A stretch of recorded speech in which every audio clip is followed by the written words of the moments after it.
بسم اللہ الرحمن الرحیم۔ السلام علیکم۔ حضرت داؤد علیہ السلام کے زمانے کا واقعہ ہے۔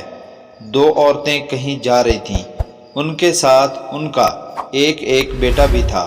راستے میں اچانک بھیڑیے نے ان پر حملہ کیا اور ایک کا بیٹا چھین کر لے گیا۔ دونوں عورتیں دوسرے بیٹے کے بارے میں جھگڑا کرنے لگیں جو بچ گیا تھا۔ بڑی عورت نے چھوٹی سے کہا، بھیڑیا تیرا بیٹا لے گیا ہے۔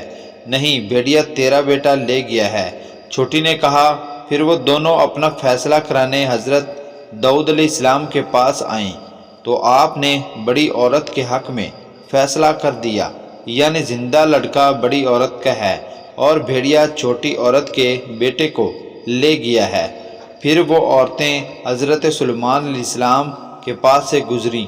حضرت سلیمان علیہ السلام نے فرمایا، میرے پاس چھری لاؤ، میں اس زندہ لڑکے کے دو ٹکڑے کر کے ایک ٹکڑا دونوں کو دے دیتا ہوں۔ یہ سن کر چھوٹی عورت نے کہا، اللہ تم پر رحم فرمائے، یہ اس بڑی کا بیٹا ہے۔ حضرت سلیمان علیہ السلام نے یہ سن کر چھوٹی عورت کے حق میں فیصلہ دے دیا۔ چھوٹی عورت نے لڑکے کے ٹکڑے کرنا گوارا نہ کیا کیونکہ وہ اسی کا لڑکا تھا اور سگی ماں ہی اپنے بیٹے کی تکلیف برداشت نہیں کر سکتی۔ اللہ تعالیٰ نے حضرت سلیمان علیہ السلام کی تعریف کی کہ اللہ نے اسے فیصلے کا الہام کیا تھا۔